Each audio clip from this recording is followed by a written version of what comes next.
Hola, hola, Totopo. ¿Y ahora? ¿Qué o qué? ¿Qué de qué? ¿Qué de qué? ¿Qué de qué?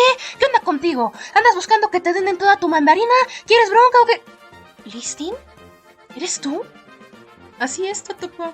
Creí que ya no me reconocías. ¡Chanclas! ¿Cuánto tiempo, Listin? ¡Qué gusto verte! ¡Qué pasión! ¿Ya finalmente volviste de esa isla de trenes que hablan? Y oyes, no me digas así, o sea, eso no. Pero técnicamente eres un tren que habla, pero bueno. Sí. Pequeño detalle de la vida. ¿Cómo estás? ¿Y qué te trae de regreso a mi México mágico? Estoy bien, gracias. Y bueno, ¿qué te puedo decir? Investigación y ferrocarriles, como siempre. ¿Y a ti cómo te trata la vida, Totopo? Oh, ¿qué la canción contigo? ¡Que no me digas Totopo! Oh, bueno. ¿Prefieres que te diga Metropolitano NM-685 o Totopo? No, pues prefiero tener nombre, pues.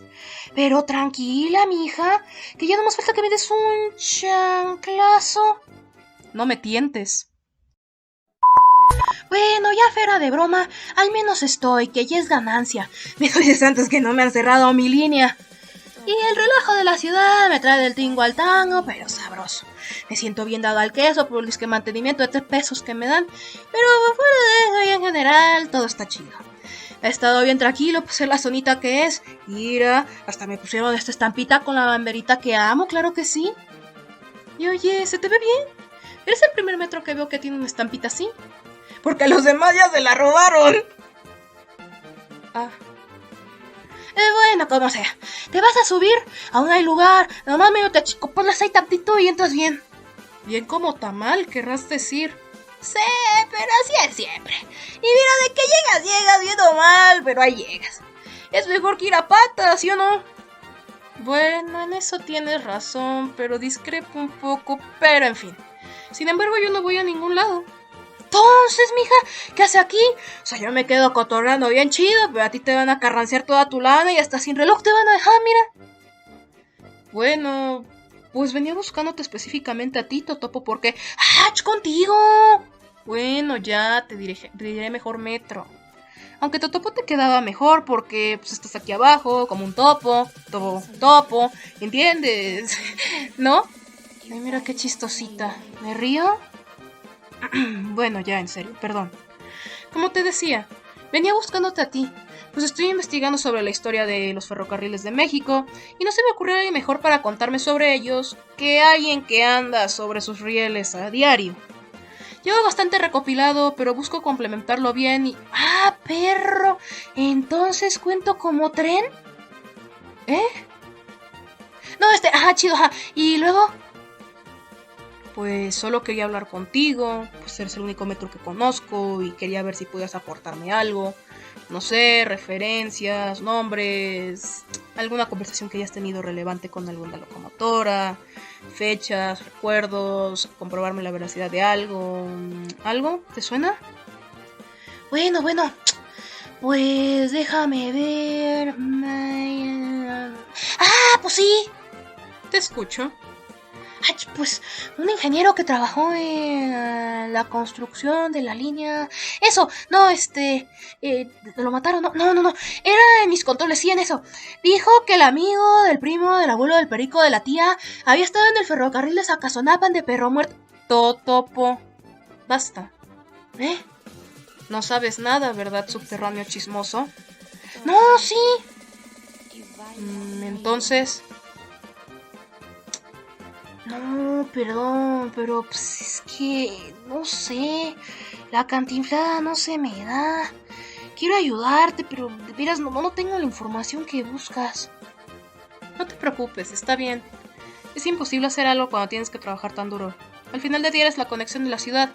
No es como que tengas mucha opción para ver más allá de estas 4 paredes. Ah, caray, pobre máquina. Me gustaría ilustrarte como hago con todas las locomotoras. La verdad es que te hace falta. Pero ya sabes que no puedo. No, ni te agüites. Gracias igual, tú sí me comprendes como el viejito. Y, oyes, ¿qué traes en esa libreta? Lo que llevo reunido hasta ahora. No es lo que me gustaría, pero es un buen compendio. Me gustaría leértelo también, pero no quiero quitarte el tiempo para tu próxima salida. Nah, si es eso ni te preocupes. Aquí nos dejan en la parada por media hora y como a mí me gusta hacerme menso, pues aprovecho el descansito para echarme un coyotito. ¿Cómo de que no? Estoy medio morido, así que porfa, no leas tan fuerte. Ay, Dios contigo. Oye, seguro que... Sí. Échale. A ver, los ferrocarriles llegaron a México en...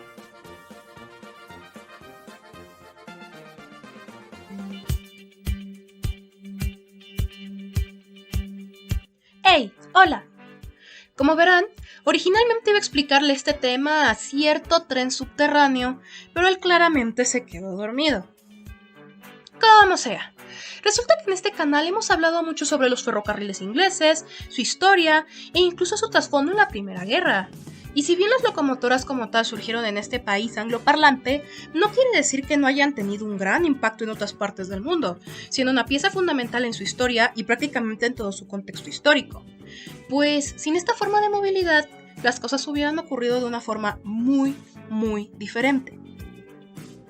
Y hoy vamos a dejar los rieles del viejo mundo para hablar de nada más y nada menos que de México, donde nuestros amigos de metal tuvieron más relevancia de lo que creen, pues tienen una apasionante historia escondida, donde tenemos a una nación apenas surgiendo y fortaleciéndose, un dilema por cada durmiente que se ponía, un general oaxaqueño idealista y al final un pueblo levantándose en armas.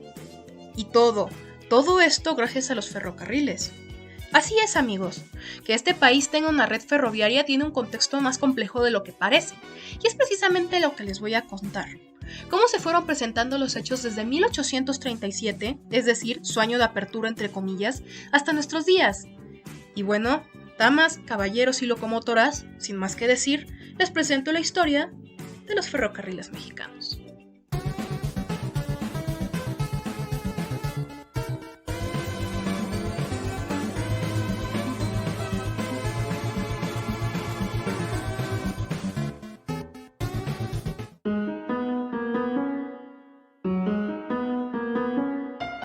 Bueno, México ve por primera vez el concepto de ferrocarril en 1837, y desde ese primer momento ya habían extranjeros interesados en invertir en los nuevos ferrocarriles, principalmente norteamericanos y británicos, los cuales participaron activamente en lo que es el negocio ferroviario en México, consiguiendo 4 concesiones.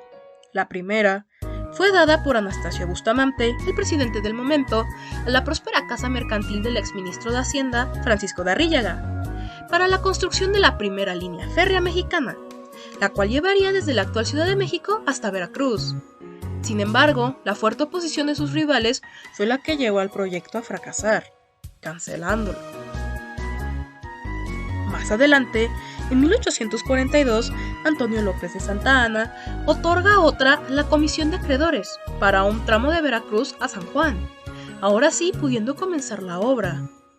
En general, esto fue financiado gracias a los negocios hechos con banqueros y accionistas norteamericanos. Sin embargo, el grave problema de todo esto es que esos permisos que se fueron obteniendo fueron marcados como inválidos por falta de avance y representaban el 81% del proyecto. Por ende, nuevamente vuelve a quedarse como concepto.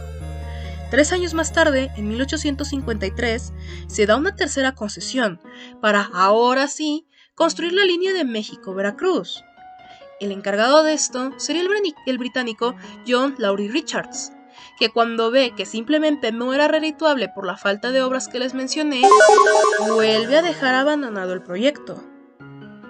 Así que sí, esta línea se cancela otra vez. No es hasta 5 años después que los hermanos Mazo obtienen la concesión para de una buena vez terminar esta desafortunada línea, que llevaría desde la línea original, es decir, de San Juan hacia Acapulco, pasando por la capital. Hasta aquí, todo bien. Las obras empiezan en 1856 y hacen un fondo de 8 millones de pesos, que en ese momento era una suma descomunal. Sin embargo, al poco tiempo se la dan a Manuel Escandón, quien sigue la obra gracias al subsidio que consigue de Ignacio Comonfort, quien le seguiría dando ese apoyo siempre y cuando la línea estuviera lista en un lapso de a más tardar 10 años. Y si bien sí se terminó la mayoría, como no se acabó el proyecto en ese tiempo, volvió a quedar abandonado por tercera vez. En los años siguientes, con Benito Juárez al poder, se construyen muchísimos ramales que conectarían las regiones que más necesitaban el medio de transporte para sus mercancías. De tal manera que en este periodo se construye la línea de Veracruz al Pacífico y el ramal de Puebla. Además otro que comienza en el tramo de Paso del Macho Veracruz a Orizaba, que también está en Veracruz. Ok, ya en serio. Maximiliano I financia la construcción del ferrocarril La Soledad del Monte del Chiquihuite, ¿verdad? Sí. Al cual se anexaría las vías de Veracruz. Tras la intervención francesa en México, que ya es la segunda, que se origina por la suspensión de pagos de la deuda externa, quedan destruidos varios tramos de las vías férreas, y como México fue el ganador de dicho conflicto, el ejército francés subsidió a las compañías la cantidad de 120,000 francos mensualmente para las obras. Ahora brincamos hasta 1873, donde Sebastián Lerdo de Tejada consigue nuevamente el privilegio de la línea de México-Veracruz, pues esta había caducado en 1855. Y, finalmente, esta línea tan controvertida queda inaugurada, siendo la primera línea principal del país. Oh, el Porfiriato. ¿Qué sería la historia de México sin este? El general Porfirio Díaz estuvo 30 años en el poder, y a pesar de que sus modos no fueron aceptados ni fueron los mejores por su dictadura, es imposible negar que aportó muchísimo al país. Tenía el ideal de una arquitectura, cultura, economía y moda del país similares a la de su tan querida Francia, y así lo hizo. Por primera vez en su historia, el peso valiera más que el dólar. No tan solo aportó lugares hermosos como Bellas Artes y Chapultepec, no, sino también fue quien más aportó en cuanto a líneas férreas, porque a ver, antes de que el Porfiriato comenzara, solamente se tenían 666 kilómetros de vías operando, y para el final de este eran poco más de 19.500 kilómetros, es decir, 29 veces más de lo que se comenzó, las cuales se utilizaron principalmente para el transporte de mercancías, para vender tanto en el propio país como en el extranjero. Porfirio Díaz adquirió el control de las acciones de las dos principales empresas del momento, el Ferrocarril Central Mexicano y el Ferrocarril Nacional de México. Las fusionó y así surgieron los Ferrocarriles Nacionales de México, o por sus siglas NDM, las cuales verán escritas en la mayoría de locomotoras de vapor supervivientes en la actualidad. Pero como todo lo que empieza termina, cuando estalla la revolución, los ferrocarriles reciben un terrible deterioro. No tan solo en los rieles en sí, sino también en todo el material rodante, es decir, vagones y furgones, y también las propias locomotoras. Estas tuvieron una gran relevancia en el conflicto, pues permitieron la movilidad estratégica, además del transporte de armamento. Cabe mencionar que los trenes también se llegaron a ocupar como trincheras, donde hombres, mujeres y hasta niños se escondían para comenzar ciertos ataques. Y también estas máquinas fueron paredones de fusilamiento, donde muchas personas perdieron la vida. Sin embargo, otras fueron utilizadas como hospitales improvisados para curar a los heridos. Como si no fuera suficiente, se trataron de dominar ciertos entronjes con fines estratégicos. Los principales en hacer esto fueron Villa, Álvaro Obregón y Zapata. Para compensar la necesidad de locomotoras y el deterioro que las que ya se tenían, se hicieron tratos con fabricantes norteamericanos, donde los más relevantes fueron los Baldwin Works y los Alcor Works, con sus locomotoras tipo Norten, mejor conocidas en México como tipo Niaral. Estos nombres se refieren a la configuración o número de ruedas de las máquinas. Y los que les acabo de mencionar corresponden a los 484, es decir, 4 ruedas no articuladas, 8 ruedas motrices y otras 4 ruedas no articuladas. Pero en fin, existen innumerables imágenes mostrando las locomotoras en este conflicto civil, y ya veo por qué, y es que fueron parte fundamental de este. Y bueno, ¿en qué concluye esta historia? Ya en 1837, Lázaro Cárdenas nacionaliza los ferrocarriles, pues las regiones que pertenecían a sistemas estadounidenses empiezan a ser expropiados. Posteriormente, Miguel Alemán cambia el tipo de vía de 112 libras a la de 110. Esto se refiere al ancho del riel. En las líneas México-Puebla, México-San Luis y Monterrey-Tampico. Posteriormente, en los 50s, comienza la dieselización y la modernización en general de los ferrocarriles mexicanos, comenzando con San Luis Potosí, quienes tuvieron el mayor impacto, y finalmente aboliendo el vapor para finales de los 60. Y por último, todas las líneas son privatizadas en 1995 por Ernesto Zedillo, para poder levantar todo el daño que ya se tenía previo. Y ok, ya conocemos el pasado, pero ¿y en la actualidad? Bueno, México cuenta con poco más de 23.000 kilómetros de vías operando, tanto el transporte de pasajeros como mercancías. En estas últimas prioriza el transporte de minerales, petróleo y animales, y es especialmente relevante pues permite el comercio con Norteamérica, que hablando de ellos, resulta que el 26% de nuestro sistema ferroviario pertenece a Union Pacific, una de las marcas más importantes a nivel global si de ferrocarriles hablamos. Y sí, también son los dueños de la locomotora más grande del mundo, 4014 Big Boy. Bueno, hasta para transportar nuestras mercancías necesitamos Estados Unidos. Al menos nuestros suburbanos de pasajeros son orgullosamente mexicanos. Oh, olvídenlo, son españoles. ¿Y qué les pareció? ¿Qué cosas les sorprendieron más sobre esta historia? ¿Quieren que siga hablando sobre los ferrocarriles de Latinoamérica? Los leo en los comentarios.